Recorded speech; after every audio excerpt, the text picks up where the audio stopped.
Hello बच्चों, कैसे हैं आप। आज हम वाच्य, जिसको हम वॉइस बोलते हैं, उसके बारे में जानेंगे।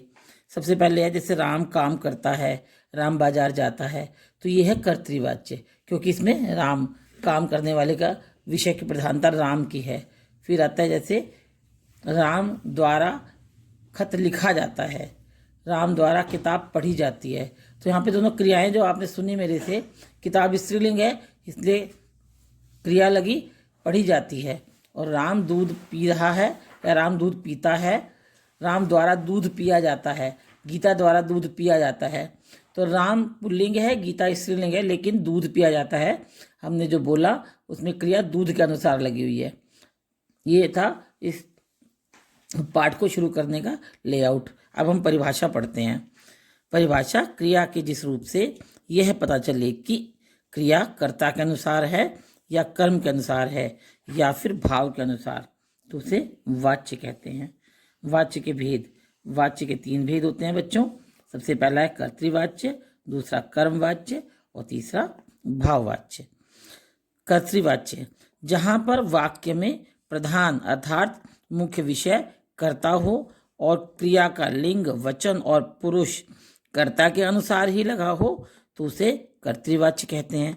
जैसे राम पुस्तक पढ़ता है, राम करता है, पुल्लिंग है, एक वचन है, और पुस्तक पढ़ता है तो क्रिया भी जो है ना पुल्लिंग है, एक वचन है और राम के अनुसार लगी है। अब है माला पुस्तक पढ़ती है, यहाँ पे काम करने वाली कौन है? माला, इसलिए क्रिया जो है स्त्रीलिंग में लगी हुई है, पढ़ती है। अब बहुवचन में देखें इसका प्रयोग। लड़के पुस्तकें पढ़ते हैं, लड़के बहुवचन है, पुल्लिंग है, और क्रिया भी बहुवचन में और पुल्लिंग में है, पढ़ते हैं। लड़कियां पुस्तकें पढ़ती हैं, लड़कियां स्त्रीलिंग है, बहुवचन है, क्रिया भी स्त्रीलिंग और बहुवचन में ही लगी हुई है। अब इसके बाद इसका दूसरा हिस्सा आता है कर्मवाच्य। जहां वाच्य में क्रिया का प्रधान विषय कर्म हो, अर्थात क्रिया उसके ही अनुरूप हो, तो उसे कर्मवाच्य कहते हैं। कहने का भाव है कि जहाँ पर क्रिया कर्म के अनुसार से लगी हुई हो। अगर कर्म स्त्रीलिंग है तो क्रिया भी स्त्रीलिंग होगी, और अगर कर्म पुल्लिंग है तो क्रिया भी पुल्लिंग होगी। अब हम एक वचन में इसका प्रयोग देखते हैं। जैसे अमित द्वारा या अमित से पुस्तक पढ़ी जाती है, पुस्तक स्त्रीलिंग है और क्रिया भी स्त्रीलिंग में प्रयोग की गई है। फिर है रमा द्वारा, रमा स्त्रीलिंग है, रमा लड़की है, रमा स्त्रीलिंग है, रमा द्वारा या रमा से दूध पिया जाता है। यहाँ पर दूध पुल्लिंग है बच्चों, और क्रिया भी पुल्लिंग में लगाई गई है, ना कि रमा के द्वारा लगाई गई है। रमा द्वारा, रमा के आधार पर क्रिया नहीं है, यहाँ पर क्रिया दूध के आधार पर लगाई गई है, दूध पुल्लिंग है। उसके बाद आता है बहुवचन के रूप में इसका प्रयोग। अमित द्वारा या अमित से पुस्तकें पढ़ी जाती हैं।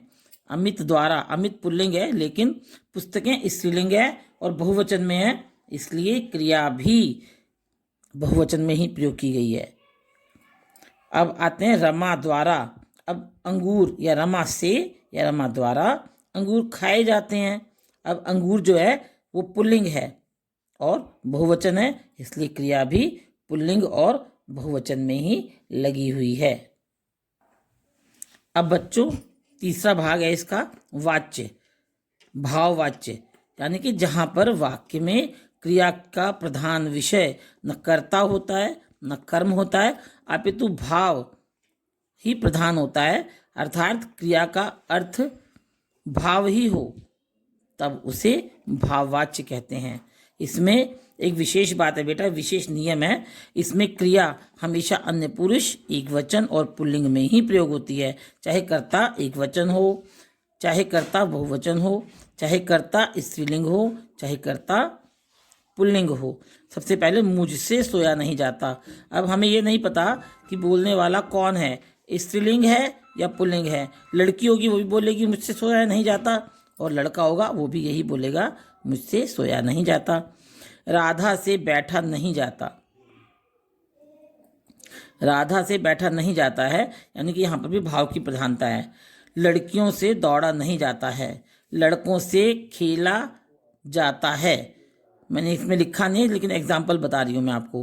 पक्षियों से उड़ा नहीं जाता है या पक्षियों से उड़ा जाता है, जो भी है इस जो भी सेंटेंस मैंने, जो भी वाक्य मैंने आपसे बोले हैं उसमें कहीं पर भी कर्म नहीं है, इसलिए क्रिया जो है वो किस में है बच्चों? अन्य पुरुष में है, एक वचन में है और पुल्लिंग में है। इसमें हमने एक वचन का भी प्रयोग किया है, बहुवचन का भी प्रयोग किया है और पुल्लिंग शब्दों का भी प्रयोग किया है। यहाँ पहले 2 वाक्य एक वचन वाले हैं, तीसरा और चौथा वाक्य बहुवचन वाला है। इन सभी वाक्यों में भाव की प्रधानता है, इसलिए बच्चों ये भाववाच्य के ही रूप हैं।